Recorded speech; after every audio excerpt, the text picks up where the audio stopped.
नमस्कार दोस्तों। शिखर के ऑनलाइन प्लेटफॉर्म पर आपका एक बार फिर से स्वागत है। जैसा कि आपको पता है, हमने लास्ट क्लास में आधुनिक भारत का एक सामान्य परिचय देखा था। आज मैं आधुनिक भारत का एक छोटा सा टॉपिक लेके चल रहा हूँ, जिस टॉपिक का नाम है बंगाल विजय। बंगाल विजय। अगर हम तत्कालीन बंगाल की बात करें तो भारत का वर्तमान का उड़ीसा, बिहार, झारखंड, पश्चिम बंगाल और पूरा बंगाल वाला जो क्षेत्र है, बांग्लादेश वाला जो क्षेत्र है, ये पूरा क्या कहलाता था? बंगाल कहलाता था। ब्रिटिश ईस्ट इंडिया कंपनी की बंगाल में जो विजय है वो हम दो युद्धों के माध्यम से देखते हैं कि संपूर्ण रूप से बंगाल पर आधिपत्य या पूरे भारत पर आधिपत्य ब्रिटिश ईस्ट इंडिया कंपनी ने कैसे जमाया। कहते हैं कि बक्सर का जब युद्ध हुआ तो ब्रिटिश ईस्ट इंडिया कंपनी व्यापारिक कंपनी की जगह राजनीतिक कंपनी बन गई। उससे पहले एक बहुत बड़ा युद्ध हुआ, प्लासी का युद्ध, जिसे आपने सुना होगा 1757 में। प्लासी के युद्ध और बक्सर के युद्ध को हम यहाँ पे डिटेल में देखेंगे कि कैसी क्या घटनाएं थी जो इतने दो बड़े युद्ध हुए और इन दो युद्धों ने ब्रिटिश ईस्ट इंडिया कंपनी को व्यापारिक कंपनी की जगह राजनीतिक कंपनी में तब्दील कर दिया था। हुआ क्या कि जब ब्रिटिश ईस्ट इंडिया कंपनी का भारत आगमन हुआ तो यहाँ पर मुगल वंश चल रहा है। मुगल वंश के राजा अकबर महान यहाँ पे शासन कर रहे हैं। पुरानी कहानी है, 1600 में जब कंपनी आई थी तो 1605 तक अकबर महान यहाँ पर शासन कर रहे थे। अकबर के बाद जहांगीर यहाँ का शासक बना। लेकिन हम ज़्यादा डिटेल में वहाँ नहीं जाएंगे, सीधे बक्सर के और प्लासी के युद्ध में पहुँचेंगे। हुआ क्या कि जैसे ही 1707 में औरंगजेब की मृत्यु हुई भारत में, वैसे ही मुगल वंश में अयोग्य शासकों का दौर शुरू हो गया। 1707 में जैसे ही औरंगजेब की मृत्यु हुई, वैसे ही भारत में कहते हैं कि मुगल वंश के अयोग्य शासकों का दौर हुआ। और अयोग्य शासकों का दौर जैसे ही शुरू हुआ, भारत में कई स्थानीय राजाएं या स्थानीय शक्तियां उभरने लग गई। जैसे अवध हो गया, जैसे बंगाल हो गया, जैसे हैदराबाद हो गया, ऐसे तमाम स्थानीय शक्तियां उभरने लगी। और कहते हैं कि बंगाल में उस समय जब औरंगजेब के बाद 1717 के आसपास यहाँ का मुगल वंश का शासक बना फर्रुख सियर। तो फर्रुख सियर कहते हैं कि एक बीमारी से जूझ रहा था और फर्रुख सियर का इलाज ब्रिटिश ईस्ट इंडिया कंपनी के एक डॉक्टर हैमिल्टन नामक सर्जन ने किया था। कहते हैं कि फर्रुख सियर का एक फोड़ा हो गया था, जिसकी सफल सर्जरी की थी ब्रिटिश ईस्ट इंडिया कंपनी के एक डॉक्टर हैमिल्टन नामक डॉक्टर ने। जिससे प्रसन्न होकर फर्रुख सियर ने क्या किया, पूरे बंगाल पर, ज़्यादातर बंगाल, उड़ीसा, बिहार और बंगाल के क्षेत्रों में 3000 रुपये वार्षिक कर के बदले यहाँ पर मुक्त व्यापार की अनुमति दे दी। मुगल वंश के शासक फर्रुख सियर ने ब्रिटिश ईस्ट इंडिया कंपनी को। अच्छा, इसके पीछे कारण ये भी था कि स्थानीय जो शासक हैं, स्थानीय जो राजा हैं, वो शक्तिशाली बन चुके थे। कहते हैं कि 1717 में एक है मुर्शीद कुली खां, जो यहाँ का सूबेदार था। मुर्शीद कुली खां ने स्वतंत्र बंगाल का राजा बन गया था। राजा समझ लीजिए इसको। मुर्शीद कुली खां पहले सूबेदार था और 1717 में इसने आंदोलन किया या लड़ाई की, और लड़ाई करने के बाद ये क्या बन गया? बंगाल का स्वतंत्र नवाब बन गया, या बंगाल का स्वतंत्र राजा बन गया। और 1717 से लेकर 1727 तक मुर्शीद कुली खां के पास बंगाल की पूरी जिम्मेदारी रही। ये नजराना तो भेजता था किसको? फर्रुख सियर को, लेकिन स्वतंत्र रूप से काम करता था। अचानक से 1727 के बाद जैसे ही मुर्शीद कुली खां बनता है, तो मुर्शीद कुली खां के बाद यहाँ का बनता है शुजाउद्दीन। कौन बनता है यहाँ का शासक? बंगाल का शासक शुजाउद्दीन। जैसे ही शुजाउद्दीन यहाँ का शासक बनता है मुर्शीद कुली खां के बाद, 1727 से लेकर 1729 तक ये रहता है। 1729 में शुजाउद्दीन की मृत्यु के बाद यहाँ का शासक बनता है सरफराज। कौन बनता है? सरफराज। और सरफराज 1727 से लेकर 1729 से लेकर लगभग 1739 तक सरफराज के हाथों में बागडोर रहती है। अभी तक बंगाल विजय के बारे में मैंने टॉपिक ही नहीं लाया, अब यहाँ से शुरू होगा। 1739 में जैसे ही 1729 से लेकर 1739 तक सरफराज के हाथों में बंगाल की बागडोर रहती है। उस समय बंगाल का मुख्य सेनापति मान लीजिए उसको, या सेनापति था, ये मेन सेनापति था, जिसका नाम था अलीवर्दी खां। कौन था? अलीवर्दी खां। अलीवर्दी खां ने क्या किया? अलीवर्दी खां ने क्या किया? गलत तरीके से बंगाल की गद्दी को हटाना चाहा। इसने क्या किया? 1739 में जैसे ही 39-40 में सरफराज के हाथों में थी गद्दी, सरफराज को मार दिया अलीवर्दी खां ने। सेनानायक था ये। सरफराज की मृत्यु के बाद 1740 में यहां का स्वतंत्र नवाब बन गया। कहां का? बंगाल का। बंगाल का 1740 में स्वतंत्र नवाब बन गया। कौन? अलीवर्दी खां। और अलीवर्दी खां 1740 से लेकर 1756 तक यहां का नवाब रहा। भले ये इसने 2 करोड़ रुपए नजराना भेजा था। कितना? 2 करोड़ रुपए नजराना भेजा था मुगल सम्राट को, इसलिए कि ताकि वो मुझे ऑथेंटिक रूप से ये नवाब घोषित कर दे, क्योंकि गलत तरीके से ये बंगाल का नवाब बना था। और 2 करोड़ रुपए के बदले बंगाल के नवाब ने इसको, बंगाल के दिल्ली सल्तनत मुगल वंश के शासक ने इसको क्या कर दिया? बंगाल का नवाब घोषित कर दिया 2 करोड़ रुपए के बदले में। क्योंकि मुगल सम्राट जानता था कि बंगाल धीरे धीरे हमारे हाथों से जा रहा है, क्योंकि बंगाल में फ्रांसीसी भी विद्यमान हैं, अंग्रेज भी विद्यमान हैं, आपस में लड़ रहे हैं, किलाबंदी हो रही है, और ऊपर से अलीवर्दी खां का दबदबा भी बना हुआ है। इसलिए 2 करोड़ रुपए के बदले 2 करोड़ रुपए भेजे नजराना। किसने? अलीवर्दी खां ने। और इसको स्वतंत्र नवाब या नवाब घोषित कर दिया गया बंगाल का, जो कि 1740 से लेकर 1756 के आसपास तक रहा। 1756 में अचानक से अलीवर्दी खां की जब मृत्यु हुई तो कहते हैं कि अलीवर्दी खां के 3 पुत्रियां थी, 3 बेटियां थी, कोई संतान बेटा इनका नहीं था। और अलीवर्दी खां थोड़ा बुद्धि से तेज भी था। उसने ब्रिटिश ईस्ट इंडिया कंपनियों को, चाहे फ्रांसीसी कंपनी हो चाहे ब्रिटिश ईस्ट इंडिया कंपनी हो, उनको छेड़ा नहीं। उनका एक स्टेटमेंट भी आता है कि यूरोपीय मधुमक्खियों की तरह है, अगर इनको छेड़ोगे तो ये काटेंगी, और अगर इनको नहीं छेड़ोगी तो ये शहद देंगी। इसलिए इन्होंने इसको छेड़ा नहीं। कहते हैं कि अलीवर्दी खां की 3 बेटियां थी। 3 बेटे अलग अलग जगह पे ससुराल थी। तो एक बेटी के संतान का नाम सिराजुद्दौला था, एक बेटी का नाम घसीटी बेगम था, और घसीटी का पुत्र शौकत अली जंग था। कहते हैं कि अलीवर्दी खां के बाद बंगाल का स्वतंत्र नवाब या बंगाल का नवाब बना सिराजुद्दौला। कौन बना? सिराजुद्दौला। सिराज बना। बंगाल का नवाब कौन बना? सिराजुद्दौला बना। जैसे ही बंगाल का नवाब सिराजुद्दौला बना, वैसे ही इसकी जो मौसियां हैं ये इसके विरोध में आ गई। कहते हैं कि घसीटी चाह रही थी कि घसीटी का पुत्र शौकत अली जंग क्या बने? बंगाल का नवाब बने। लेकिन सिराजुद्दौला बुद्धिजीवी व्यक्ति था, थोड़ा तेज था, तो इसलिए सिराजुद्दौला को बंगाल का नवाब बना दिया गया। सिराजुद्दौला ने कंपनियों से किलेबंदी को रोकने का प्रयास किया। बंगाल में घोषणा कर दी कि जितनी भी ईस्ट इंडिया कंपनियां हैं, चाहे वो फ्रांसीसी ईस्ट इंडिया कंपनी है चाहे वो ब्रिटिश ईस्ट इंडिया कंपनी है, कृपया किलाबंदी ना करें। किलाबंदी का मतलब अपने फैक्ट्रियों को बनाने की स्थिति को रोक दिया जाए। कहते हैं फ्रांसीसी तो रुक गए, लेकिन ब्रिटिश ईस्ट इंडिया कंपनी ने पोर्ट विलियम किलाबंदी शुरू कर दी, मतलब किलेबंदी का कार्य शुरू रखा। सिराजुद्दौला ने पोर्ट विलियम को छीनने के लिए 20 जून 1756 को, आपको पता होगी ये घटना, 20 जून 1756 को अंग्रेजों से बंगाल के पोर्ट विलियम को छीन लिया। कलकत्ता के पोर्ट विलियम को छीन लिया। और 20 जून 1756 को एक घटना भी हुई इतिहास में, जिसे काल कोठरी की घटना या ब्लैक हॉल की घटना के नाम से जाना जाता है।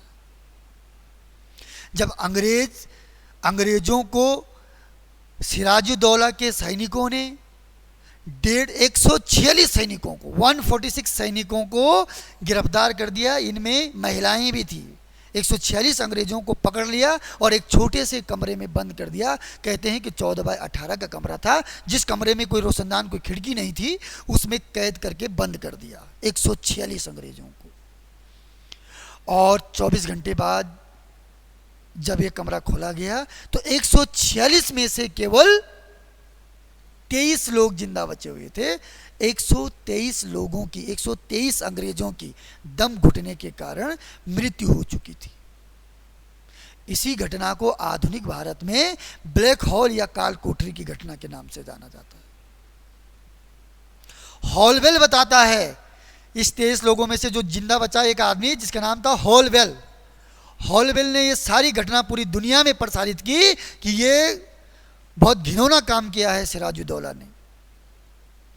दक्षिण भारत में बैठा हुआ लॉर्ड क्लाइव, मुख्य सेनापति अंग्रेजों का, दक्षिण भारत में बैठा हुआ क्लाइव को इस बात की सूचना मिली कि ब्लैक होल की घटना को अंजाम दिया सिराजुद्दौला ने, जिसमें 123 अंग्रेज मारे गए। 23 लोगों में से एक बचा हुआ हॉलवेल था जिसने पूरी घटना का वृत्तांत किया। इतिहासकार कई बोलते हैं कि शायद सिराजुद्दौला के दुश्मनी लेना चाहते थे या सिराजुद्दौला पर लांछन लगाना चाहते थे, लेकिन कई इतिहासकारों ने इसका समर्थन भी किया कि यह घटना सच्ची है, जबकि इस घटना का वर्णन हॉलवेल ने किया है।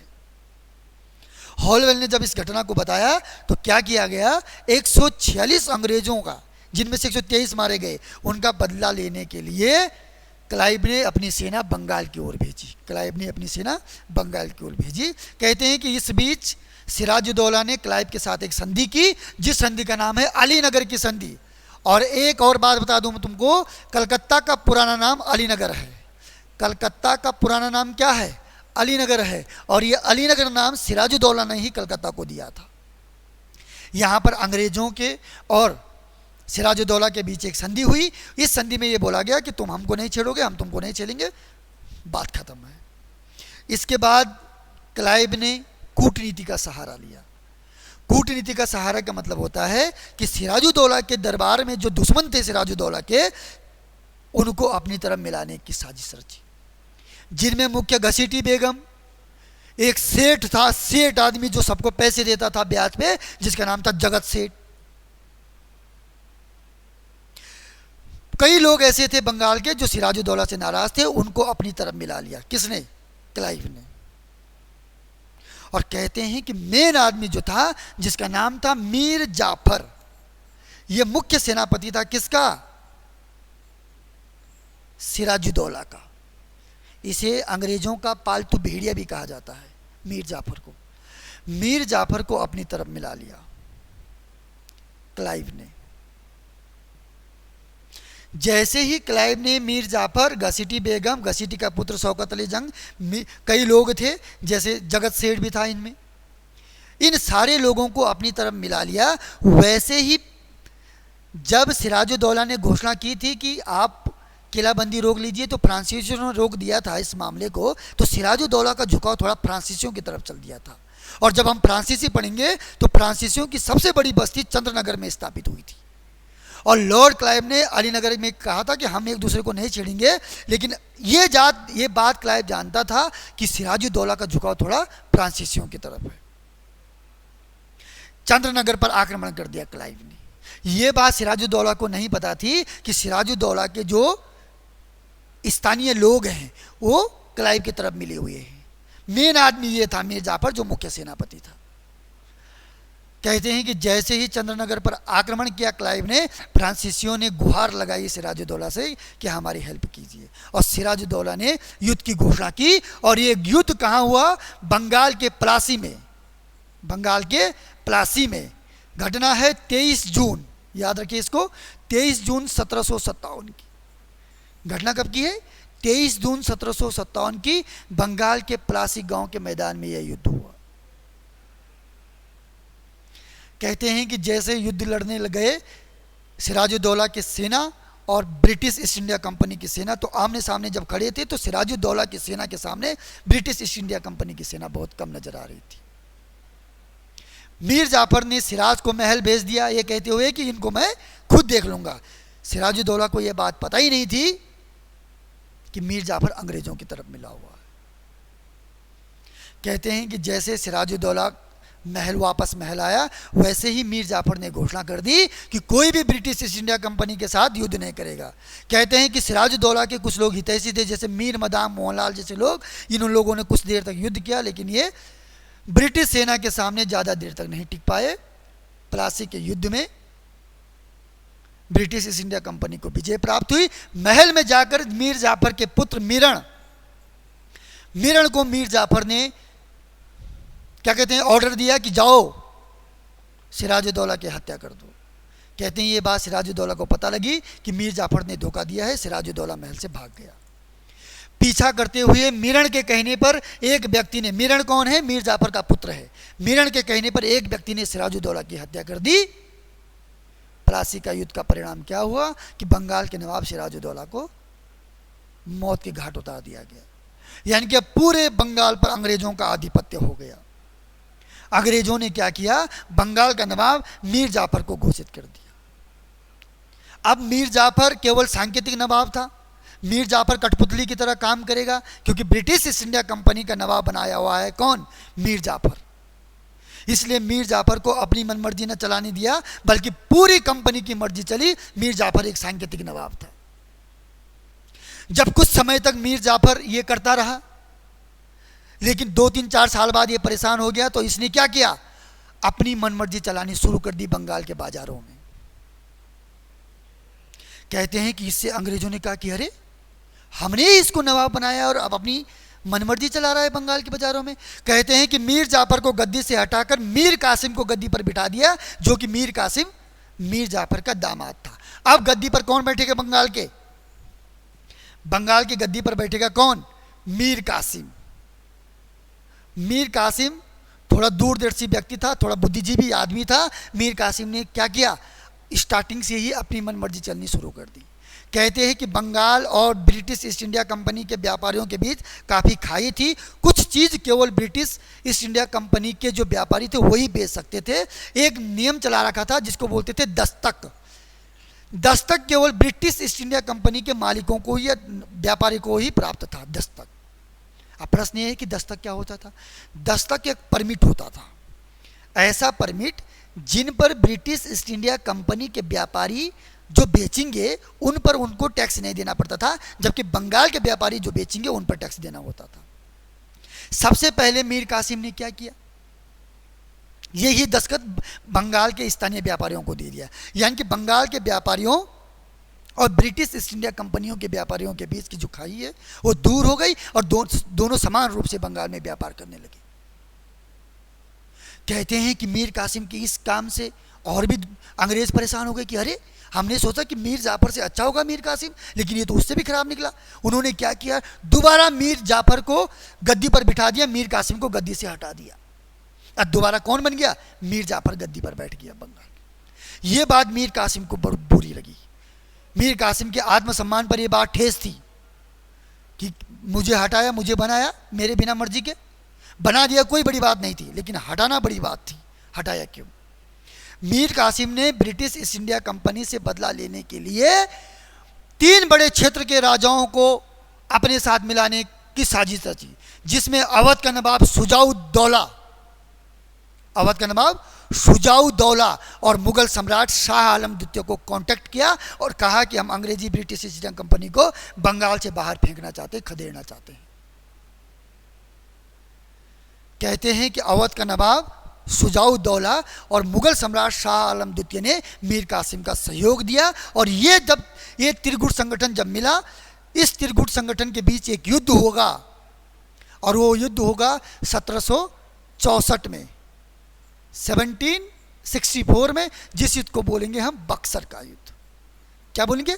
बक्सर का युद्ध। और इस बक्सर के युद्ध में अंग्रेजों ने इन तीनों राजाओं को खदेड़ के रख दिया, हरा दिया।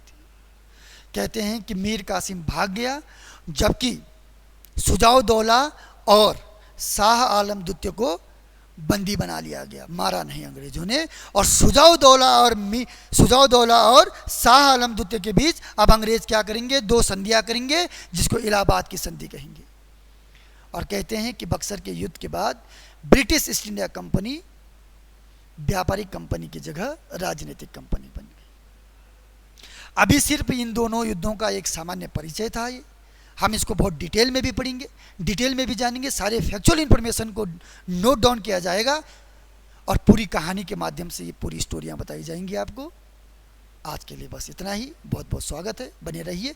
कल से हमारा वीडियो का जो कोर्स है या जो एक बैच है, जो क्रैश कोर्स हमने लॉन्च किया है, वो कल से 7 बजे शुरू हो जाएगा और 11 बजे तक चलेगा, जिसमें ऑनलाइन ऑफलाइन दोनों प्रकार की क्लासें चलेंगी। आप आइए, आपका स्वागत है। बहुत बहुत धन्यवाद।